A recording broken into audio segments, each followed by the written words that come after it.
सभी को मेरा हम सब खुदा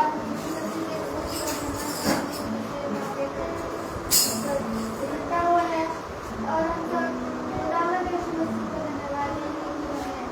हम सब शामिल जो हम सब उनकी स्तुति को करने वाले बनता है। आइए हम सब खुदा पर में बात करने से पहले प्रार्थना को करते हैं और प्रार्थना में लेकर हमारे डैडी अंकल करेंगे। आइए हम लोग प्रार्थना में जाएं। हम खुदा को धन्यवाद देते हैं इस संध्या समय में हम लोगों को यहाँ एकत्रित किया। खुदावन आपको धन्यवाद देते हैं कि इस संध्या समय में जो हम लोगों को यहाँ भवन में एकत्रित किया, आपके आदर और महिमा के लिए खुदावन आपको धन्यवाद देते हैं कि आपने जितने लोग भी यहाँ आते हैं आपके मनों को आपके यहाँ आपके सामने अपने मन हृदय को रखते हैं, आपसे निवेदन करते हैं, आपसे दुआ करते हैं। खुदावन जो हफ्ता भर में हम लोग जो गुनाह किए हैं उसको क्षमा करने के लिए इस भवन में हम लोग एकत्रित हुए हैं खुदावन, ताकि इस महासभा में यहाँ आपकी जो इस भवन में है खुदावन आप यहाँ उपस्थित हैं खुदावन। जो भी रास्ते में आ रहे खुदावन उनको भी आशीष प्रदान करे, ताकि इस महासभा में इस भवन में उपस्थित हो सके खुदावन।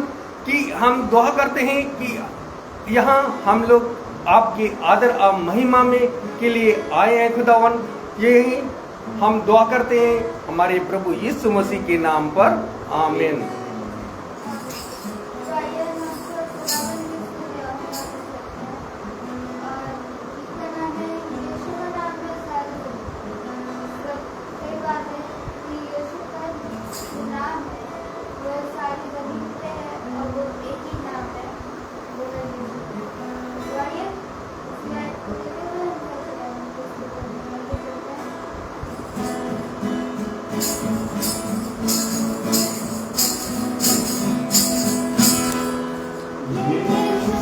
नाम है सारी जमीन पर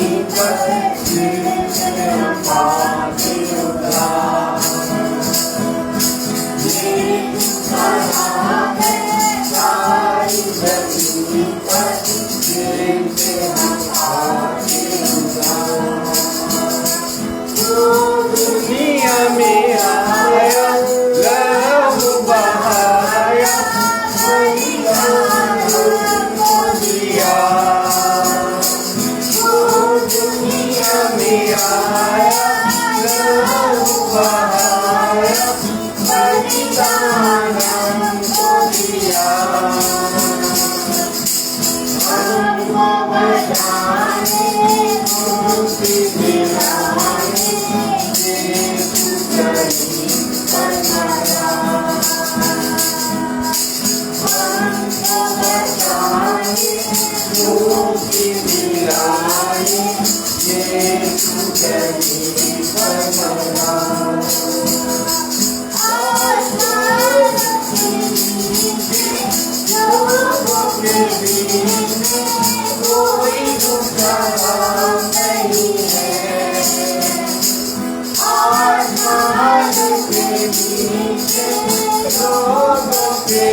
चलते चलते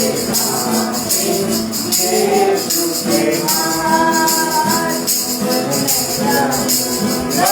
सबसे गाऊंगा, मैं झूम सदा रहूंगा। यीशु के साथ मैं चलूंगा, आवाज़ की सुनूंगा, उनके गाऊंगा, उनकी करूंगा। यीशु मेरा मोती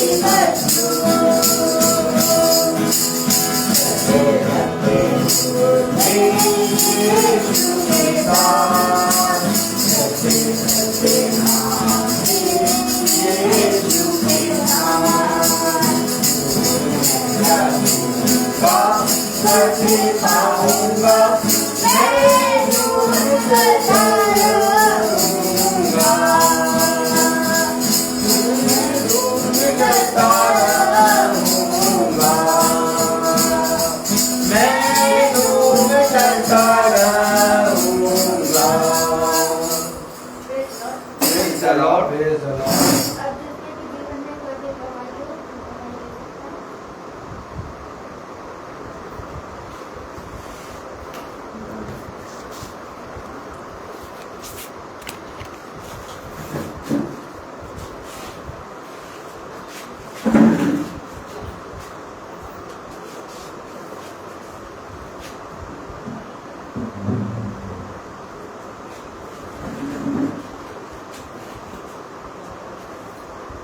Hallelujah. Hallelujah. Hallelujah. Praise the Lord. तो सबसे पहले मेरी दवाई की जब मैं पैदा हुई थी, मैंने आई थी, तब मेरी जो ये ब्लैक थी वो घूमती है, अभी सेट नहीं हो पाती थी।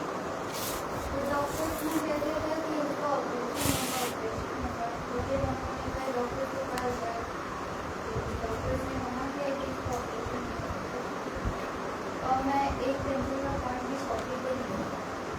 तो पापा ने मेरे लिए प्रेयर की, इतनी प्रेयर के बाद मुझको ऐसा लगा कि मेरी जो कोई भी रोशनी था वो वापस आ गई है और मैं सब कुछ देख सकती हूँ।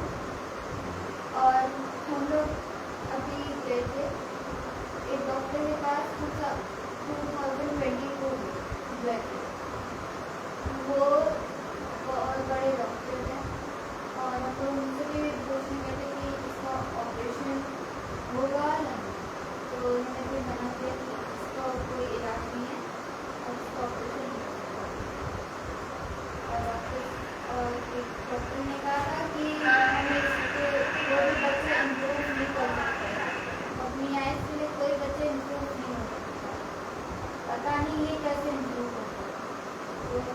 आमीन आमीन। तो धन्यवाद देती है कि खुदा ने मेरी कोई भी रोशनी वापस की। आमीन। तो आइए हम सब वचन के लिए चलते हैं तो खुदा के दास हम सब के लिए लेकर आए हैं। Praise the Lord. God bless you बेटा सृष्टि, प्रभु तुम्हें बहुत आशीष दे। मैं हमेशा अपने पिता पे विश्वास रखता हूँ और प्रभु का वचन कहता है कि तुम्हारा विश्वास ऐसा हो कि तुम अपने विश्वास से लोगों के विश्वास को जीत लो। मैं अपनी सृष्टि से कभी भी इन बातों के विषय में कोई बात नहीं करता, वो सारी बातों को देखती है, जानती है, समझती है। और मैं सच बताता हूँ कि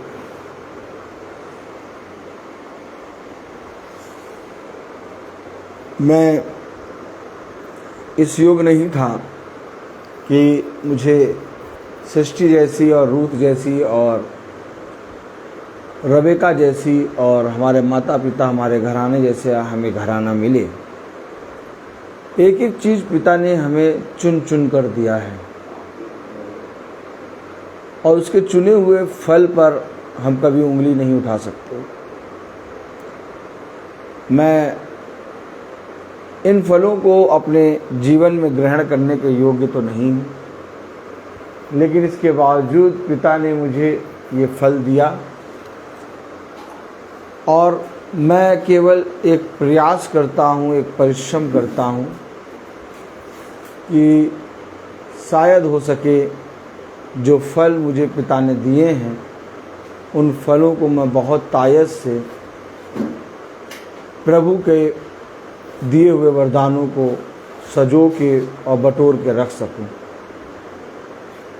क्योंकि मेरे भुजबल में और मेरे शरीर में मेरे अंदर इतना बल नहीं है कि मैं प्रभु के इतने उत्तम उत्तम वरदानों को अपने जीवन में लेकर ग्रहण करने वाला और उस पर चलने वाला बन सकूं।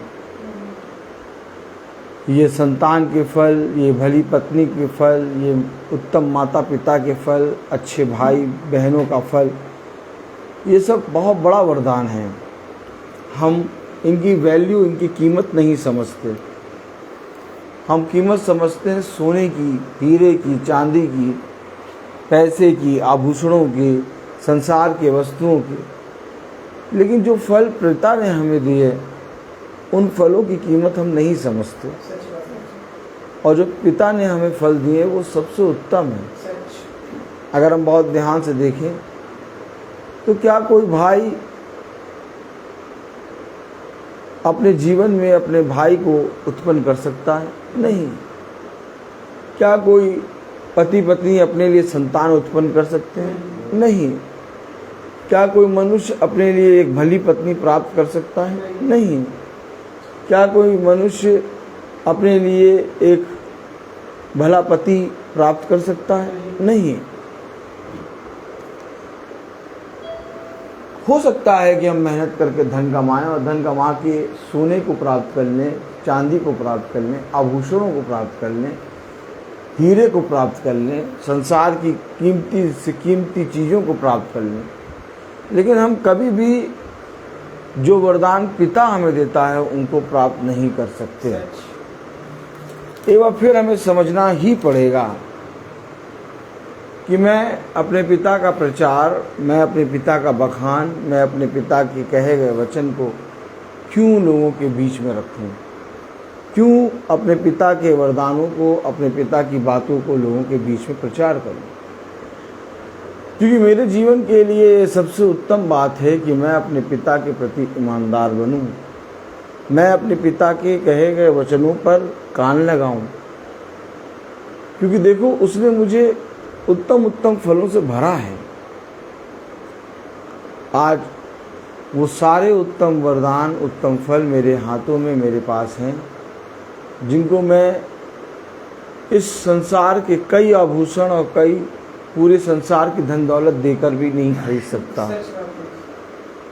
इसलिए मैं अपने पिता का बखान करता हूँ, इसलिए मैं अपने पिता के कहे गए वचनों पर चलता हूँ, इसलिए मैं अपने पिता के वचन पर कान लगाता हूँ, क्योंकि मैं जानता हूँ कि मेरा पिता सबसे धन्य है, और जो इन बातों को जानता है वो बहुत आयत से फलवंत होता है। वचन में लिखा है। आइए हम वचन को आदर और महिमा देने के लिए अपने स्थानों पर खड़े हों।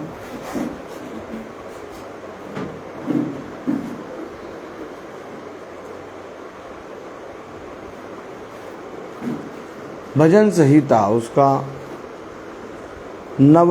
75वां अध्याय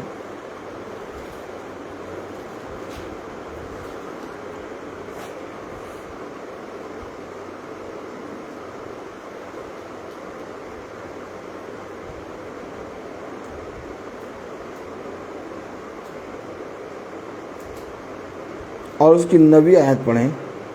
परंतु मैं तो सदा प्रचार करता रहूंगा, मैं याकूब के खुदा का भजन गाऊंगा।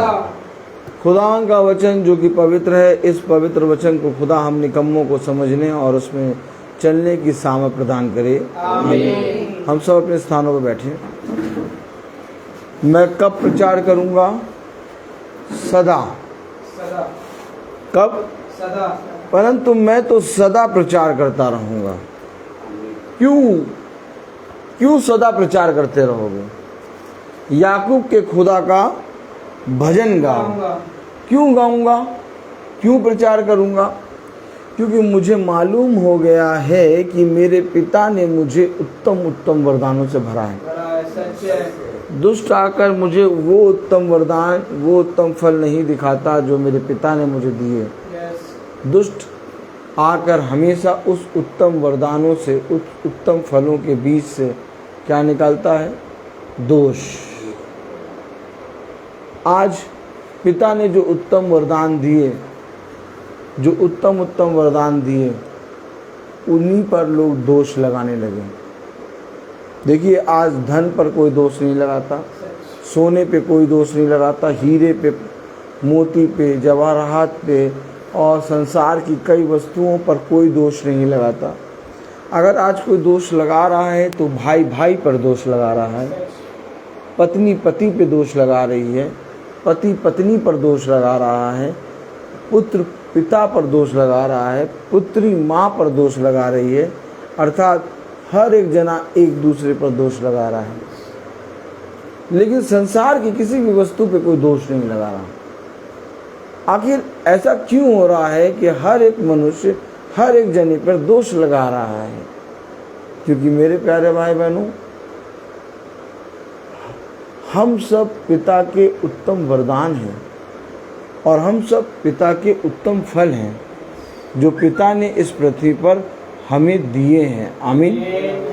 और जब पिता ने हमें इस पृथ्वी पर दिए हैं, इस उत्तम वरदानों को दिया है, तो मेरे प्यारे भाई बहनों, मैं आपको बताना चाहता हूँ कि पिता की दी हुई हर एक उत्तमता और हर एक उत्तम वरदान पर शैतान आपको आके भरमाएगा। शैतान आपके अंदर आकर संदेह उत्पन्न करेगा। शैतान आपको उस पिता के दिए हुए उत्तम वरदानों के प्रति कुड़कुड़ाहट के लिए आपको प्रेरित करेगा। क्यों? क्योंकि शैतान जानता है कि जब हम अपने पिता के दिए हुए उत्तम वरदानों के प्रति कुड़कुड़ाते और संदेह करते और उसके लिए दोष लगाते हैं, तो पिता हमसे दूर होता है। पिता ने कहा, जिस रीति से तुमने मेरे उत्तम उत्तम पदार्थों को तुच्छ जाना, वैसे ही मैं भी तुम्हें तुच्छ जानूंगा। देखिए क्या हुआ था। पिता ने मन्ना बरसाया, पिता ने उसाते हैं चट्टान से पानी निकाल के पिलवाया, पिता ने उनके वस्त्रों को फटने ना दिया, पिता ने उन्हें कभी रोग आने ना दिया। इसके बाद भी वह पिता के दिए हुए मन्ने को कह रहे थे, इस निकम्मी रोटी को खाकर हम परेशान हो रहे हैं। दोष किस पे लगा रहे थे? खुदा के दिए हुए उत्तम फलों पर।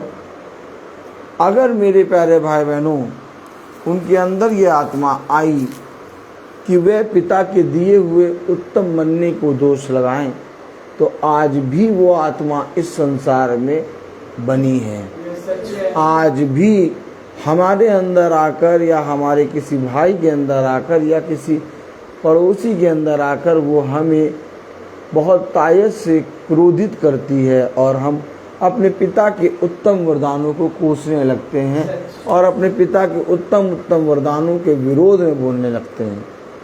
याद रखें, ऐसा क्यों हो रहा है? ऐसा इसलिए हो रहा है क्योंकि हमने अपने पिता के वरदानों को और अपने पिता के उत्तम फलों को ना जाना।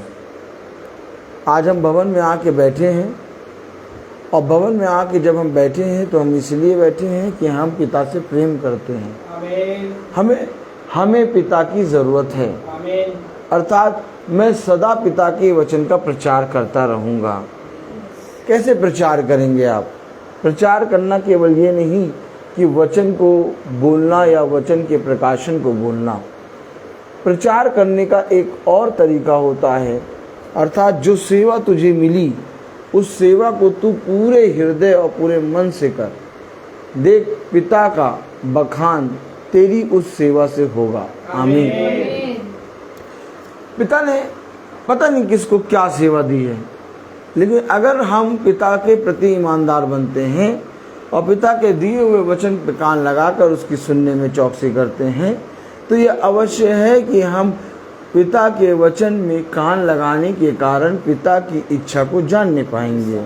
और जब हम पिता की इच्छा को जानते हैं तो हम सदा उसके वचन के द्वारा अपने जीवन से प्रचार करते हैं। हम बोलते नहीं हैं कहीं, हम चुपचाप खड़े रहते हैं और चुपचाप अपने कामों को करते हैं। हमारे कामों को देखकर, हमारे जीवन को देखकर लोग बोलते हैं कि ये मसीही है। आमीन।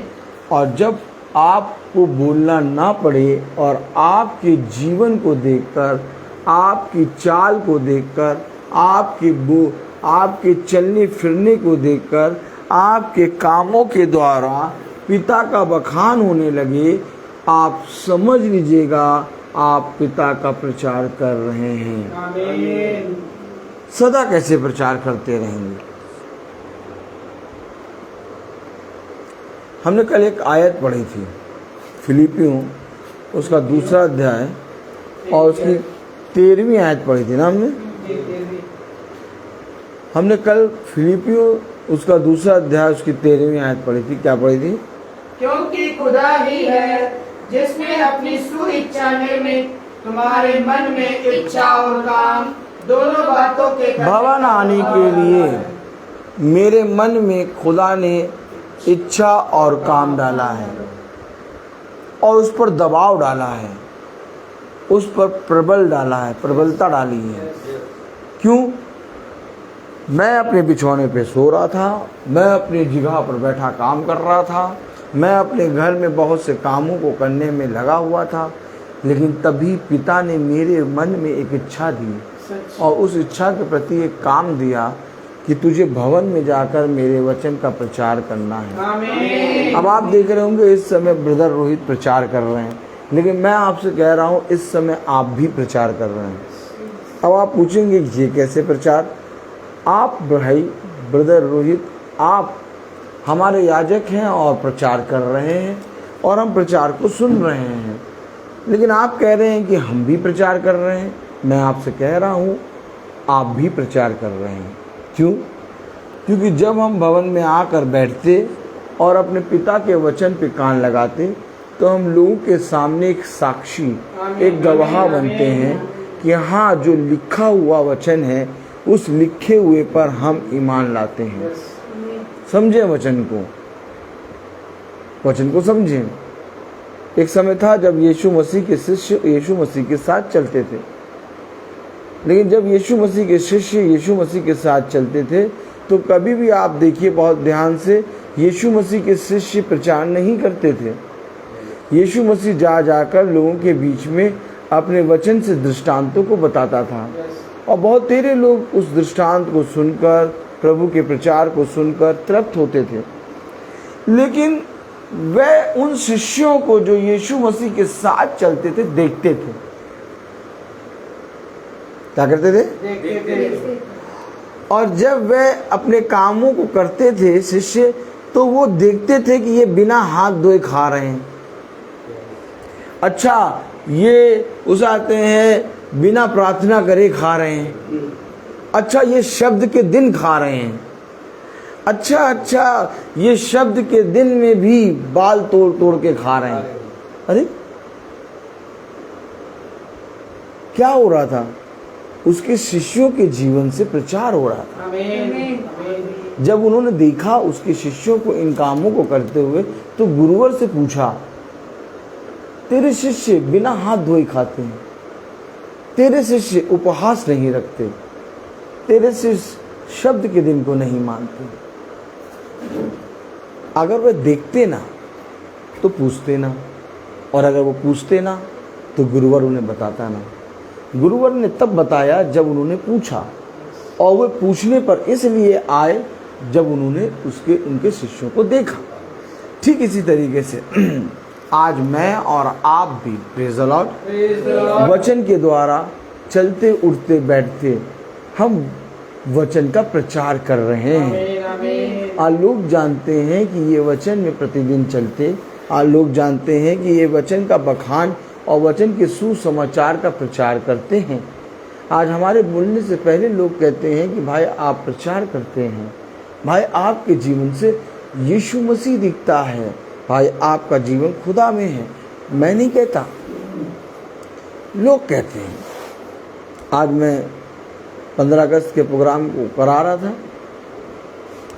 और प्रोग्राम बहुत जोरों शोरों से चल रहा था और मेरे बच्चे भी क्वायर वाले बैठे हुए थे, कम से कम 70-80 बच्चे थे। Praise the Lord. और उन बच्चों को छोड़ के मैं घूम रहा था। क्या कर रहा था? घूम रहे। Praise the Lord.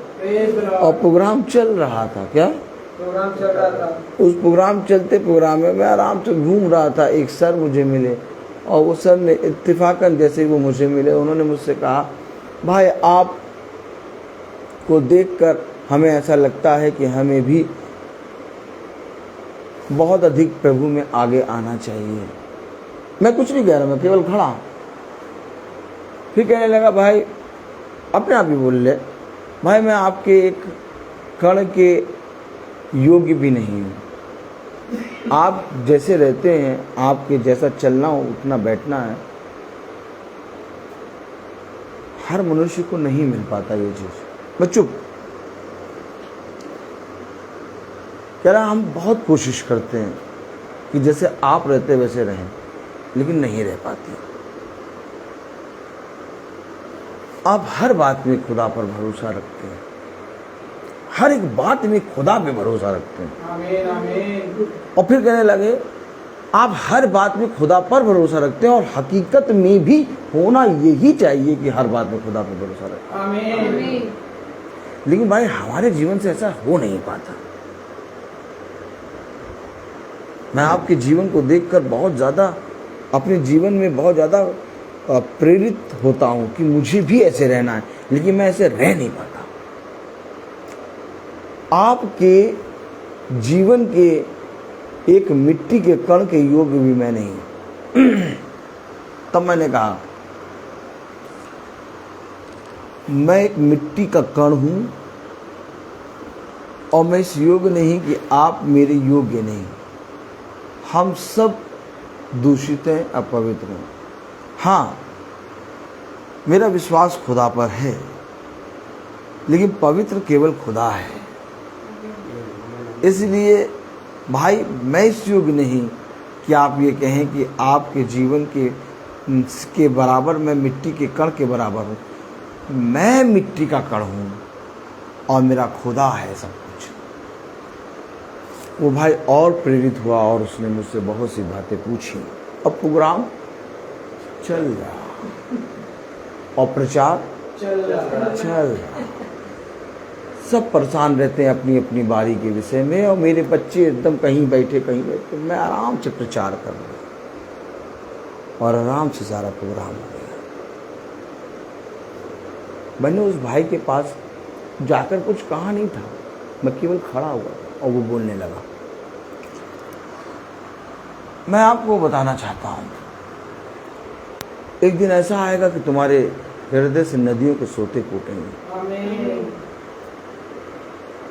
आप शायद आपको ये बात मालूम नहीं है, लेकिन ये बात आज आप जान लें।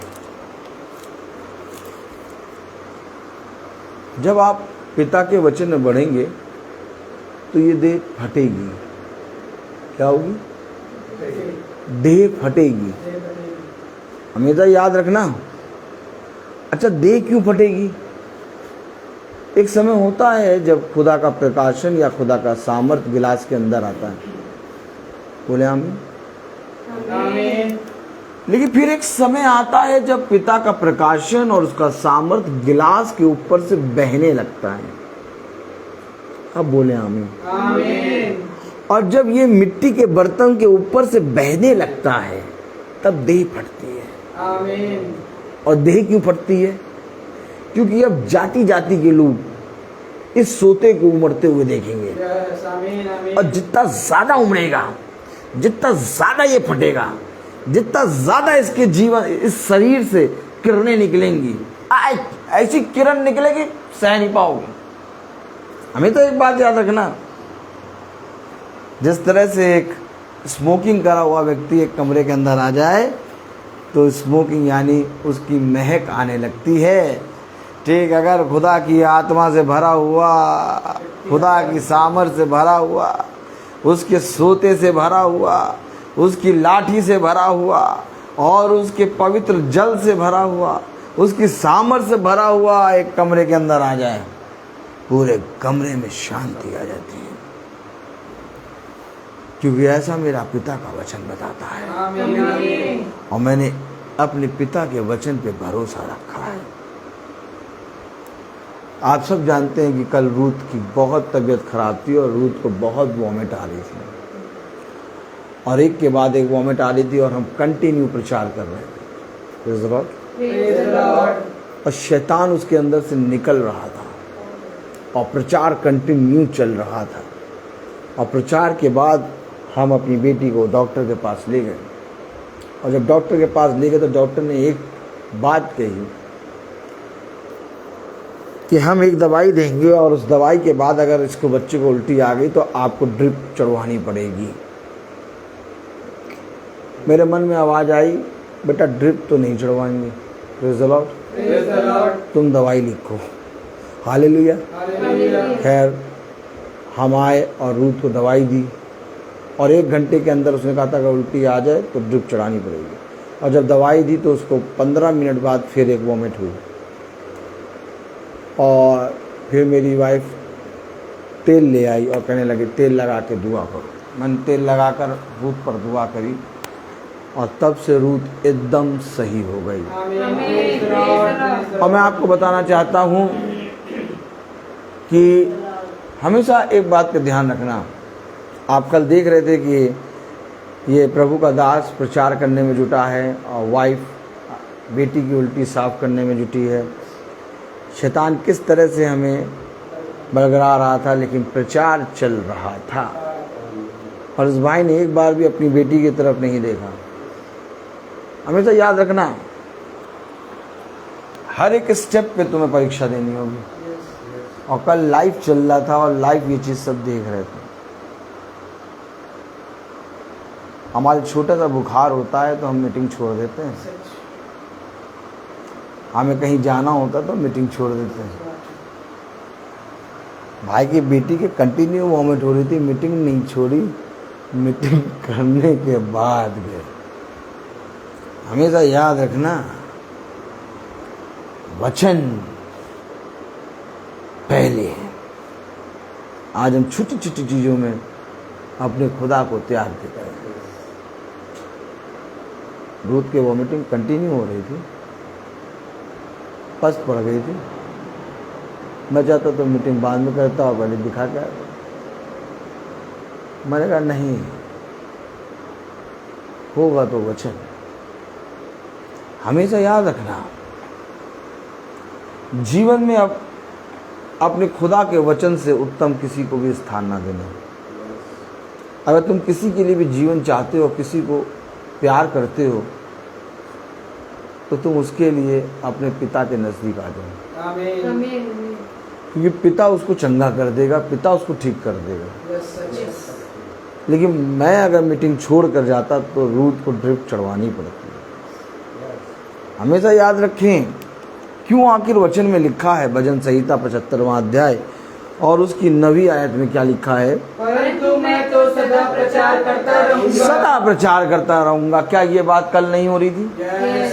परंतु मैं तो सदा प्रचार करता रहूंगा। क्यों प्रचार करते रहोगे? जाओ जाके अपनी बेटी को दिखाओ, जाओ जाकर उस आते हैं अपनी बेटी के लिए इलाज कराओ। अरे मीटिंग आके कर लेना। मैं तो सदा प्रचार करता रहूंगा। हेलो, भवन ईंटे पत्थर से नहीं बनता, भवन खुदा के दिए वचनों से बनता है। आमीन। अगर हमारे जीवन में वचन ही ना हो तो ये भवन का बनना व्यर्थ है। आज ये भवन बन के तैयार इसलिए हो रहा है क्योंकि हम वचन का प्रचार करने में जुटे हैं। यहाँ हम वचन का प्रचार करने में जुटे हैं, वहाँ प्रभु भवन को बनाने में जुटा है, हमारे टेढ़े मेढ़े मार्ग को सीधा करने में जुटा है। आपको मालूम नहीं कि आपकी घटी और आपकी विपत्तियों को, आपके रोगों को कितने लोगों को पिता हर लेता है और आपको बताता तक नहीं कि तेरे मार्ग को मैंने सीधा कर दिया। आमीन, आमीन। ये है हमारा खुदावन यीशु मसीह। वचन में लिखा भजन संहिता उसका 75वां अध्याय, सृष्टि सीधे बैठो, और उसकी 9वीं आयत में, परंतु मैं तो सदा प्रचार करता रहूंगा, मैं याकूब के खुदा का भजन गाऊंगा। मैं याकूब के खुदा का भजन गाऊंगा और मैं सदा खुदा के वचन का प्रचार करता रहूंगा। आमीन। क्यों मैं भजन गाऊंगा, क्यों मैं प्रचार करता रहूंगा? क्योंकि वचन में लिखा है 10वीं आयत, दुष्टों के सब सिंगों को मैं काट डालूंगा, परंतु धर्मी के सिंग ऊंचे किए जाएंगे। तुम्हें इस बात की चिंता नहीं करनी कि मुझे स्थान मिल रहा है कि नहीं। आज दुनिया में जाओ और जाकर देखो, हर एक मनुष्य अपने जीवन में एक स्थान पाने के लिए, अपने नाम को ऊंचा करने के लिए दूसरों के प्रति बुराई कर रहा है, सच। दोष लगा रहा है। क्या आपको नहीं मालूम? पिता ने कहा दुष्टों के सिंग काटे जाएंगे। ओहो, वो लाख चाहे अपने नाम को ऊंचा करें, लाख वो चाहे अपने आप को बड़ा करें, लेकिन प्रभु से काटने के लिए। लेकिन एक है जिनको ऊंचा करेगा। क्या लिखा है? परंतु धर्मी के सिंग ऊंचे किए जाएंगे। तुम्हें ऊंचाई पर जाने के लिए तुम्हें नहीं कुछ करना, तुम्हारा पिता तुम्हें ऊंचा करेगा। आमीन। और जब पिता तुम्हें ऊंचे स्थान पर रखेगा तब सब के सब कहेंगे कि इसका खुदा जिंदा खुदा है। हमेशा याद रखो, मेरे नाम को ऊंचा मैं नहीं, मेरे नाम को ऊंचा मेरा काम नहीं, बल्कि मेरे नाम को ऊंचा मेरा पिता करता है। कह रहा धर्मियों के सींग ऊंचे किए जाएंगे, परंतु दुष्टों के काटे जाएंगे। थोड़ी देर के लिए सहो। क्या लिखा? आइए पढ़ें। Praise the lord. Praise the lord. आइए हम पढ़ें फिलिपियों। Hallelujah, hallelujah, hallelujah. हालेलुया। हाँ, फिलिपियों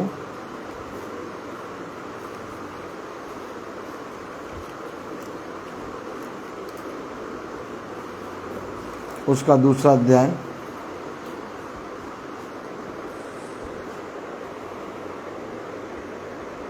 और उसकी 14वीं आयत पढ़ें।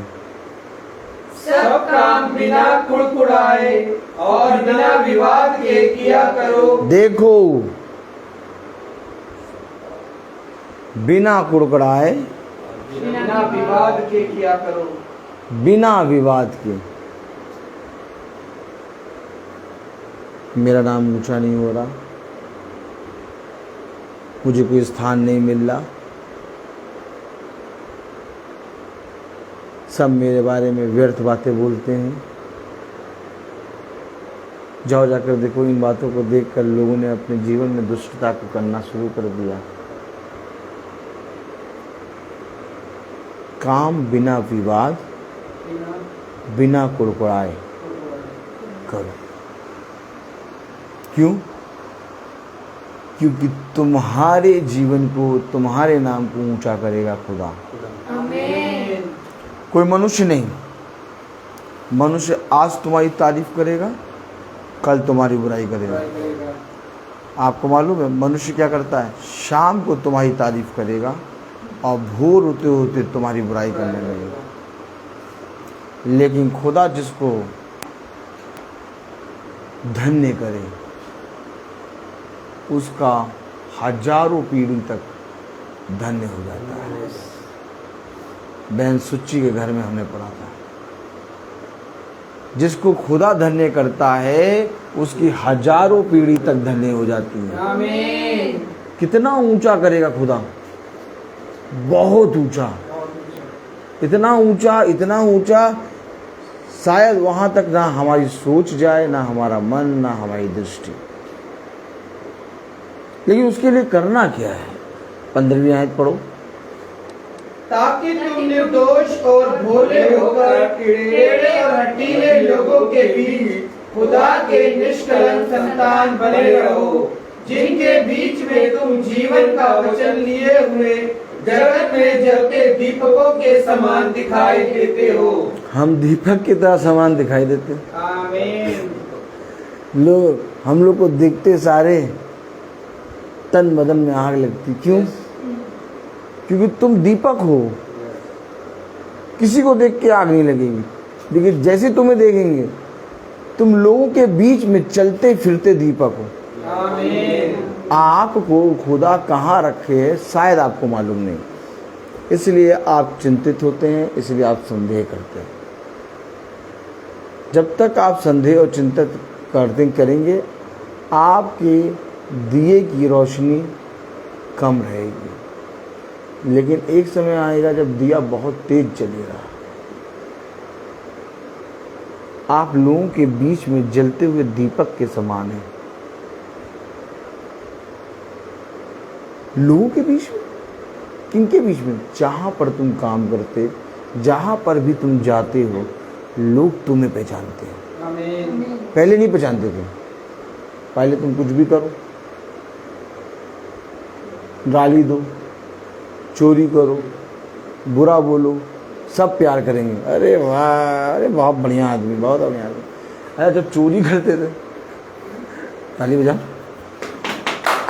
जब गाली देते थे, जब बुरा भला कहते थे, लोगों को अच्छे लगते। लेकिन अब चोरी, गाली देना, बुरा भला कहना, सब कुछ करना बंद, अपने काम को पिता का काम दिया हुआ समझ के करते हैं। आमीन। तो लोग चिढ़ रहे हैं। पूछो क्यों चिढ़ रहे हैं? कि ये इतना जलता हुआ कैसे दिखाई दे रहा है? अरे हम तो बुझे हुए हैं। क्या? हम तो बुझे हुए हैं। हमारे अंदर तो अंधकार भरा हुआ, हमें तो कुछ अच्छा नहीं लगा। इसके चेहरे पे इतनी रोशनी थी। याद रखो, आपको पिता ऊंचा करेगा कब? जब आप 15वीं आयत के अनुसार अपना जीवन बिताएंगे। आमीन। पढ़े जरा 15वीं आयत। ताकि तुम निर्दोष और भोले होकर टेढ़े और हठीले लोगों तो हमें किनके बीच में रखा है? टेढ़े हठीले। तो वो टेढ़े भी हैं, हठीले भी हैं, यस और हमें निर्दोष और भोले होकर चलना है। यस। अब आप बताइए, आप जब निर्दोष और भोले होंगे तो और टेढ़े और हठीले लोग आपको कितना मारेंगे?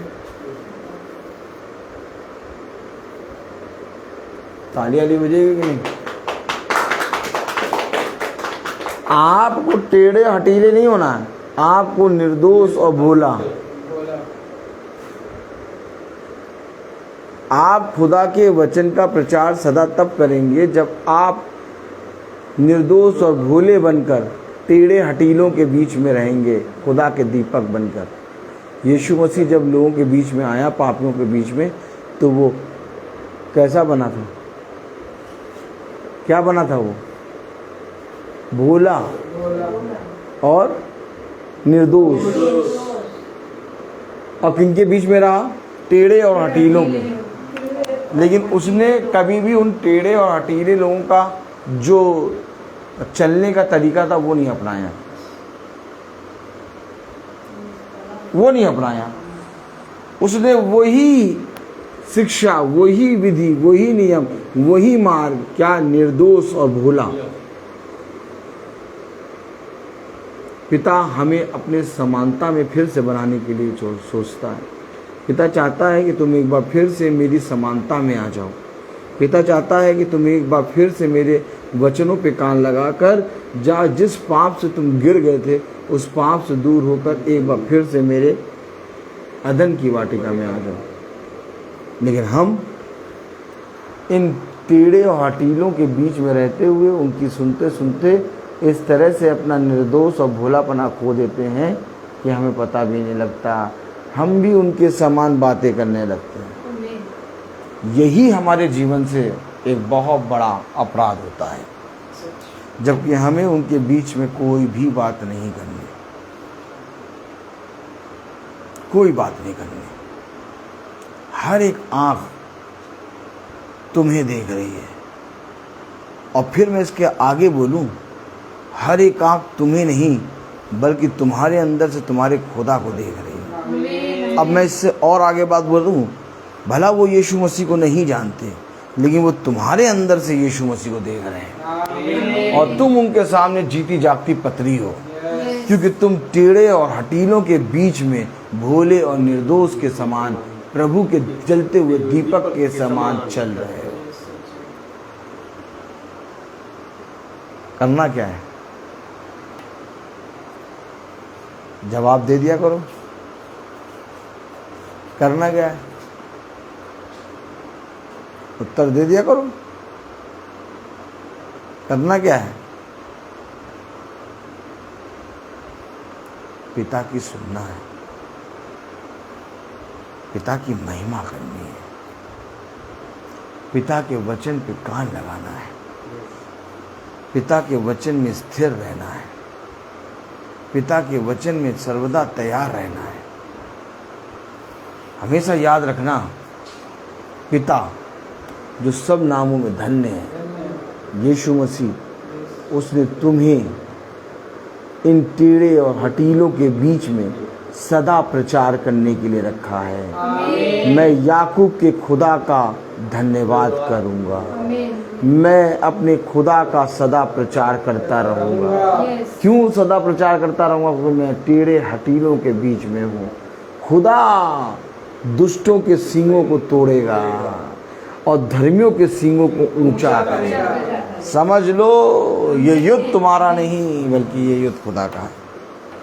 हो सकता है आज तुम्हें सहना पड़े, हो सकता है कुछ दिन तुम्हें सहना पड़े, लेकिन एक समय आएगा जब तुम्हें सहना ना पड़ेगा। एक समय आएगा जब तुम्हें किसी भी बात का भय ना होगा। एक समय आएगा जब तुम अपने पिता के दिए हुए वचन के अनुसार मानने में चौकसी करोगे।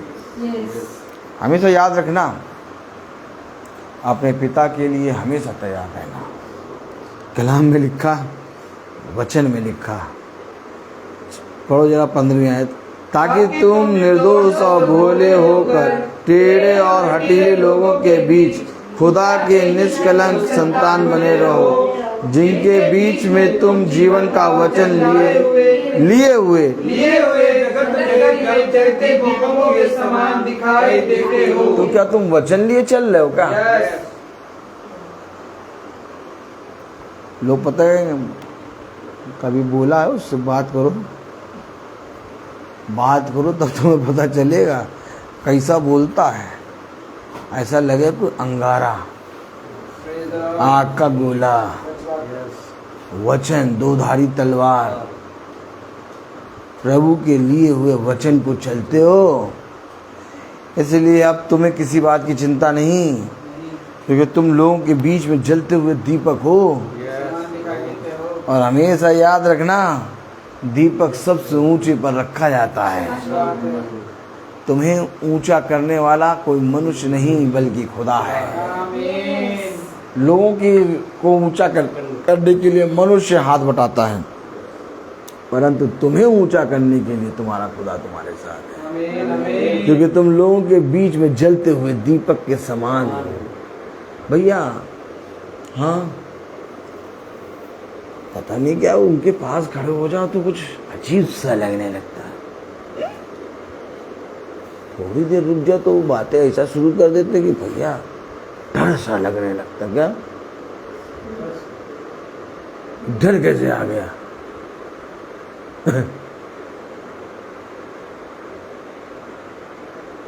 इस्राएलियों ने कहा कि अब की बार अगर हम इसका शब्द सुनेंगे तो हम मर जाएंगे।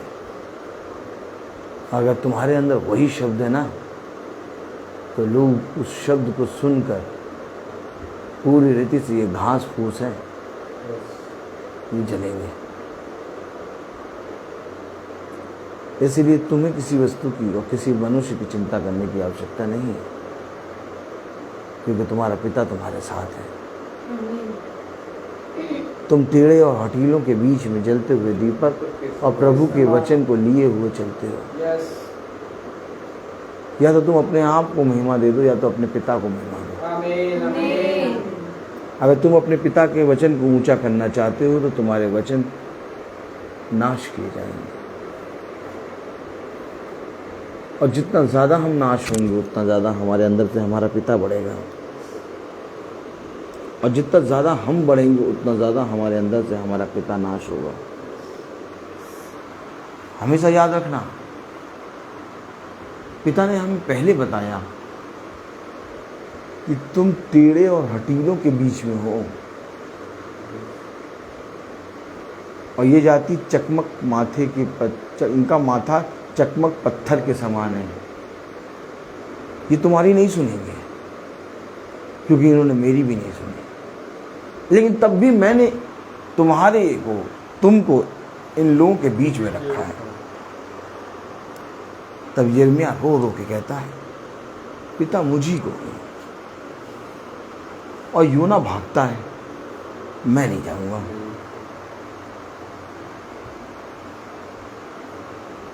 याद रखो,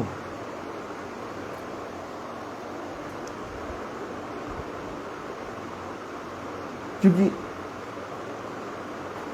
इनका स्वभाव दुष्टता का है और इनके स्वभाव से सदैव दुष्टता होती है, और तुम टेढ़े और हटीलों के बीच में जलते हुए दीपक और प्रभु के वचन को लिए हुए चलते हो। आमीन आमीन।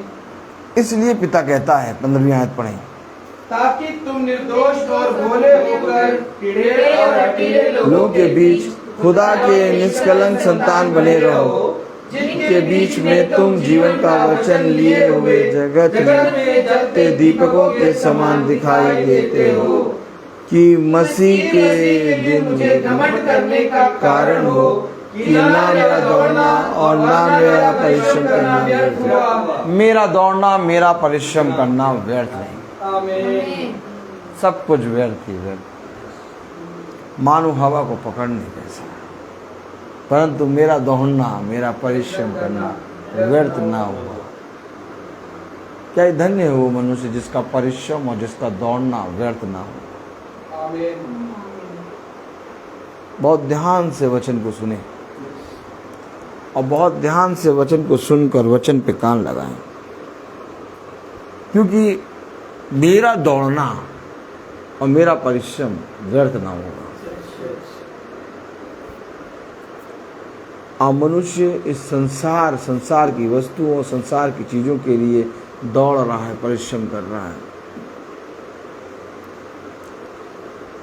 लेकिन कोई मनुष्य खुदा के वचन में परिश्रम नहीं कर रहा। क्यों?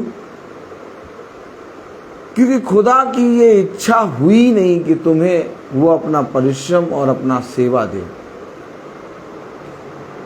जिसको खुदा ने चाहा उस पर खुदा ने अपनी इच्छा और अपना काम प्रकट किया। याद रखना, वचन में लिखा है, मैं जब तक भवन नहीं आ सकता जब तक मेरा पिता आ जाए, और जिस दिन मेरा पिता चाह लेगा उस दिन मुझे यहाँ भवन आने से कोई रोक नहीं सकता। भवन आना एक युद्ध को जीतना है। आमीन। एक घर में प्रार्थना करना एक युद्ध को जीतना है, और तुम्हारा सामना अंधकार की शक्तियों से, और ये युद्ध मांस और लहू से नहीं बल्कि अंधकार की शक्तियों से। इसलिए यह अवश्य है कि हम अपने पिता के प्रति ईमानदार बने। इसलिए यह अवश्य है कि हम अपने पिता की सुने। इसलिए यह अवश्य है कि जैसा पिता ने कहा वैसा करने में हम चौकसी करें। हमेशा याद रखना, जीवन भर चाहे कुछ भी हो जाए, अपने खुदा को छोड़ किसी की आराधना न करना। और जिस समय तुमने अपने खुदा को अपना आधार मान लिया, उस समय समझना तुम्हारा परिश्रम और तुम्हारा दौड़ना व्यर्थ ना होगा। मेरे प्यारे भाई बहनों, कई बातों में आज मनुष्य खुदा के वचन से गिर जाता है।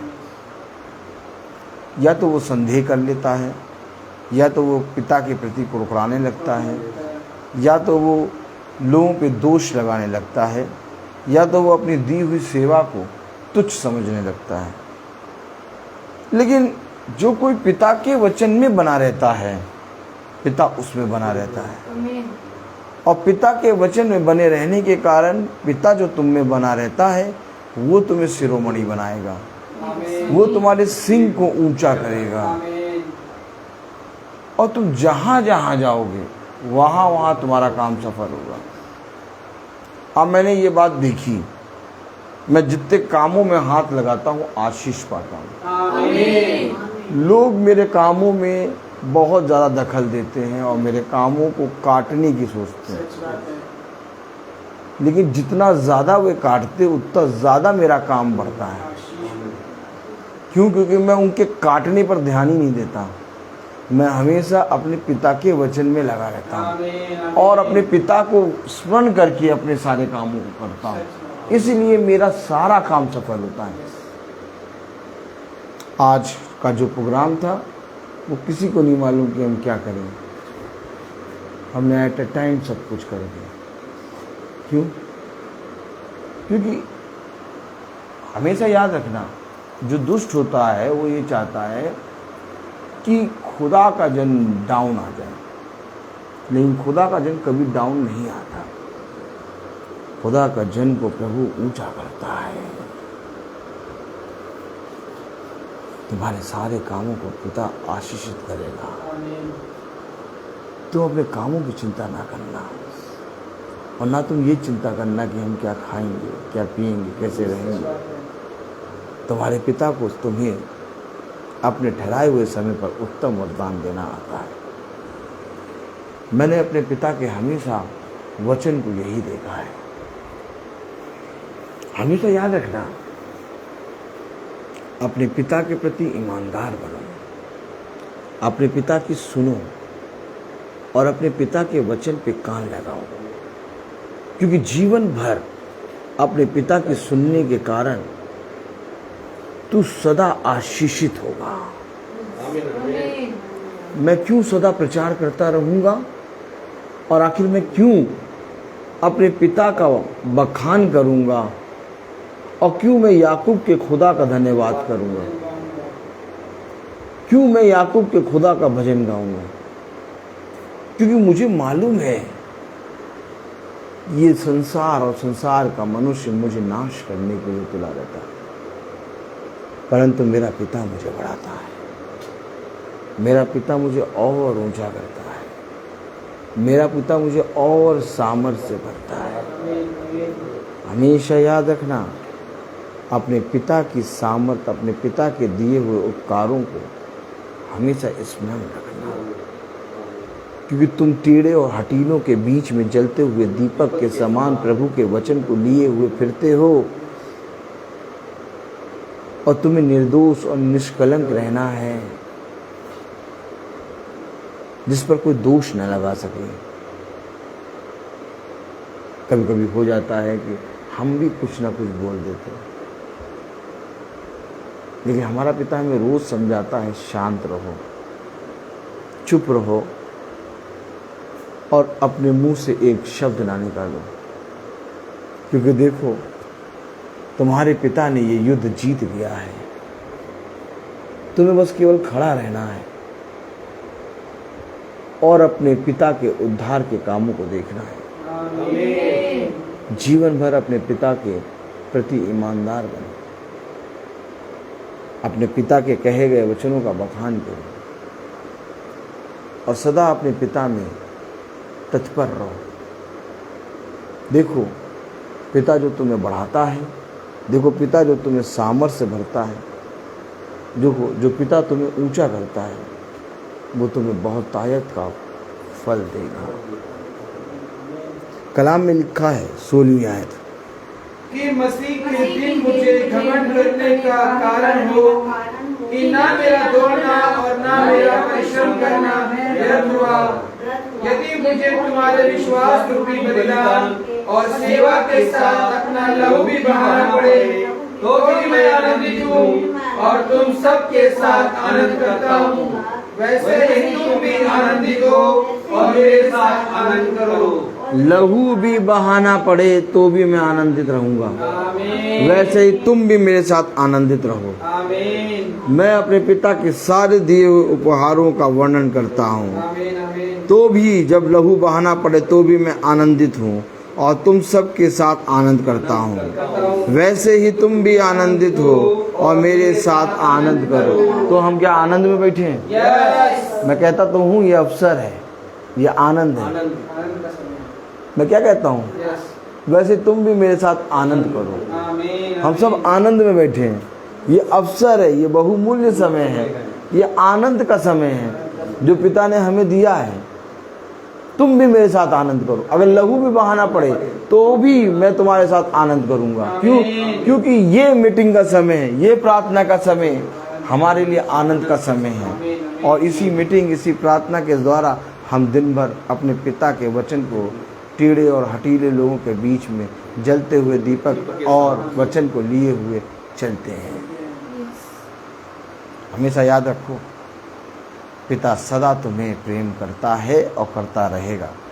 और यदि तुमने पिता की सुनी तो पिता की सुनने के कारण ये सारी आशीषें तुम पर आएंगी आमीन। कि तुम आनंदित समय में रहोगे। और आज देखिए हम आनंदित समय में बैठे हैं। Praise the Lord. Praise the Lord. मैं बोलता बहुत हूँ, हर चीज़ का एक समय होता है। आइए हम निकालेंगे मत्ती। भाई सचिन आइए। Praise the Lord. Praise the Lord. निकालेंगे मत्ती मत्ती 6।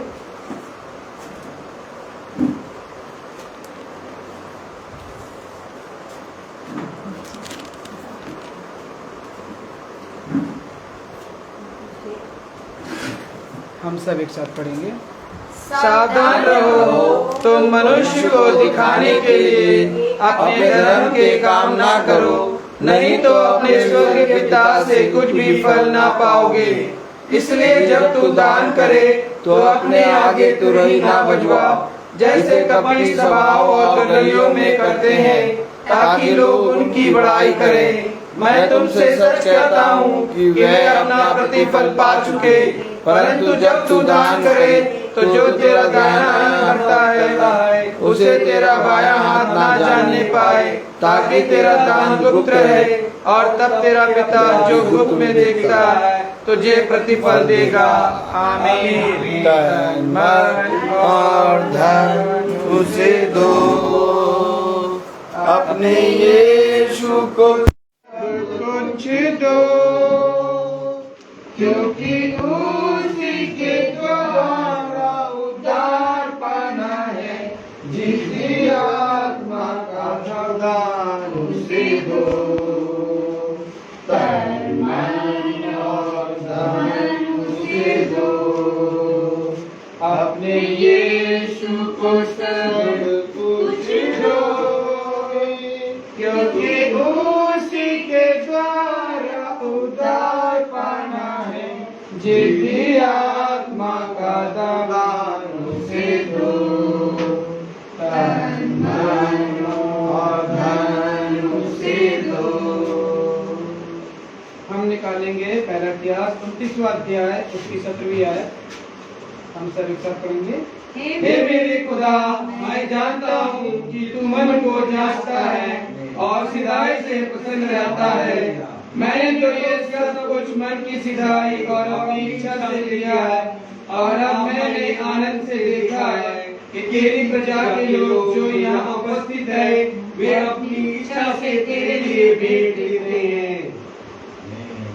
आइए हम सब प्रार्थना में जाएंगे। धन्यवाद धन्यवाद धन्यवाद हम सबके प्यारे प्रभु यीशु, हम सब मिलकर आपका धन्यवाद करते हैं इस पवित्र दिन के लिए, इस पवित्र समय के लिए। खुदावन यीशु, आपने आज सुंदर दिन दिया, सुंदर समय दिया कि हम सब आपके भवन में इकट्ठा होने पाए। खुदावन यीशु, आपकी स्तुति हो, आपकी महिमा हो, आपकी आराधना हो। खुदावन यीशु, आपकी जय जयकार हो कि हम सब यहाँ पर आनंदित हैं और आनंद मन से हर्ष और उल्लास के साथ आपके इस पवित्र वचन को सुन रहे हैं। खुदावन यीशु, खुदावन यीशु, ये वचन हम सब के जीवन का उद्धार का कारण है। खुदावन यीशु, खुदावन यीशु, जो वचन आज आपने हमें दिया खुदावन यीशु कि हम लगातार वचन में बने रहें खुदावन यीशु, और आपके वचन में लगातार बने रहें और आपकी जय जयकार करते रहें, आपकी महिमा गाते रहें खुदावन यीशु। हम सब मिलकर खुदावन यीशु आपसे विनती और प्रार्थनाएं मांगते हैं खुदावन यीशु कि इसी प्रकार से खुदावन यीशु हम सबको चला, हम सबका हाथ थामे रख कि हम आपके इस वचन में चलने पाए और शैतान की हर शक्ति, हर बुरी आत्माएं हमसे दूर होने पाए खुदावन यीशु, न बरगलाने पाए खुदावन यीशु। आपकी आत्मा हम सबके शारीरिक रूप में जो भवन है प्रभु उसमें बसने पाए कि खुदावन यीशु हम आपके वचन को भवन में और अपने घर में, अपने परिवारों में, यहाँ से जो भी वचन बीज हम लेकर जाए खुदावन यीशु, उसे अपने तक नहीं खुदावन यीशु, बल्कि अपने परिवारों पर, अपने लोगों पर, अपने आस पड़ोस के परिवारों पर उस वचन को बोने पाए खुदावन यीशु। खुदावन यीशु हम सब पर अपनी आशीष बरसा खुदावन यीशु। आपने हमें बहुत से वरदान दिए खुदावन यीशु, हमें परिवार दिया, हमें भाई बहन दिए, हमें आत्मिक भाई बहन दिए खुदावन यीशु। इसके लिए हम आपका धन्यवाद करते हैं खुदावन यीशु। खुदावन यीशु हम आपसे विनती और प्रार्थना में मांगते हैं खुदावन यीशु कि जो फेसबुक और यूट्यूब के माध्यम से देख रहे हैं खुदावन यीशु, उन सब पर अपनी आशीष बरसा खुदावन यीशु, कि वो सब भी इस भवन की तैयारी को देखने पाए, इस चमत्कार को देखने पाए जो किसी पैसों या किसी इंसान के रूप में नहीं, बल्कि आपके आशीषों के द्वारा ये तैयार हुआ है खुदावन यीशु। आपकी आशीष इस भवन पर हुई है खुदावन यीशु कि ये दिन प्रतिदिन बढ़ने पाए खुदावन यीशु। खुदावन यीशु वे सब भी इस भवन में आने पाए खुदावन यीशु, उन सबको शारीरिक रूप से चंगा कर खुदावन यीशु, उनके अंदर भी खुदावन यीशु आत्मिक भोजन डाल दे खुदावन यीशु, कि वो भी भवन के तरफ चलकर अपने आप को और अपने परिवार को लाने वाले बन सके खुदावन यीशु। खुदावन यीशु मैं विनती और प्रार्थना में मांगता हूँ रूथ के लिए खुदावन यीशु। खुदावन यीशु आपने उन्हें जो भी बीमारी, जो भी दुख तकलीफ थी, उन्हें उसी वक्त प्रभु आपने चंगा कर दिया खुदावन यीशु। ये प्रभु हमारे लिए जीता जागता आपका चमत्कार है खुदावन यीशु। हम आपका धन्यवाद करते हैं खुदावन यीशु कि हम सबके परिवारों में जो भी व्यक्ति, जो भी लोग बीमार हैं या जो भी किसी अंधकार में पड़े हैं खुदावन यीशु, वे वचन की सच्चाई को जानने पाए और उस पर चलने पाए, कि उनके अंदर से बुरी आत्माएं, बुरी आदतें निकलकर इस निकम्मेपन को छोड़कर इस खुदा के प्रार्थना में बढ़ने पाए खुदावन यीशु। हम आपसे प्रार्थना में मांगते हैं अपने दास के लिए खुदावन यीशु, जो खुदावन यीशु आप उनको हर वक्त कहां कहां लेकर जाते हैं खुदावन यीशु, किस जगह लेके जाते हैं खुदावन यीशु, आप अपनी इच्छा से उनका हाथ पकड़कर वचन को लेकर वो चलते हैं खुदावन यीशु। खुदावन यीशु सकुशल उनको शक्ति प्रदान, उनको आशीष देना, उनको स्वास्थ्य प्रदान देना खुदावन यीशु, परिवार पर अपनी आशीष बरसाना खुदावन यीशु, कि वो इसी प्रकार से बढ़ते जाए खुदावन यीशु। और हम ही नहीं खुदावन यीशु, और भी बहुत से लोग हैं जो इस भवन में प्रभु के वचन को सुनने के लिए आने पाए खुदावन यीशु। ये सब प्रार्थना खुदावन यीशु, विनती और प्रार्थना आपसे मांगते हैं प्यारे बेटे यीशु के नाम से, सुन और ग्रहण करे, आमीन। हे हमारे पिता तू जो स्वर्ग में है, तेरा नाम पवित्र माना जाए, तेरा राज्य आए, तेरी इच्छा जैसे स्वर्ग में है वैसे पृथ्वी पर भी पूरी हो। हमारा प्रतिदिन का आहार आज हमें दे, और हमारे अपराध में क्षमा कर जैसे हम भी अपने अपराधियों को क्षमा करते हैं, और हमें परीक्षा में न डाल परंतु बुराई से बचा। हमारे खुदावन यीशु मसीह का फजल, खुदा बाप की मोहब्बत, पाक रूह की रिफाकत और शराकत हमें से हर एक विश्वासी जन के साथ अब से लेकर अनंत काल तक होती रहे, आमीन। धन्यवाद धन्यवाद धन्यवाद, सारे आशीषों के सोते धन्यवाद धन्यवाद धन्यवाद धन्यवाद, सारे आशीषों के सोते धन्यवाद, सारी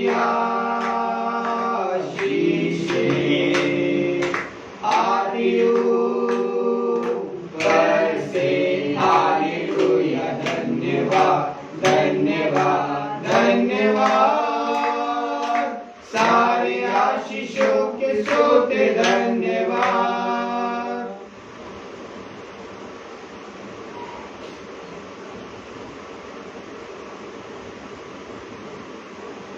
Praise the Lord. Praise the Lord. Praise the Lord. कल की प्रार्थना शाम को 5 बजे गाड़ी लगती क्या है? Praise the Lord.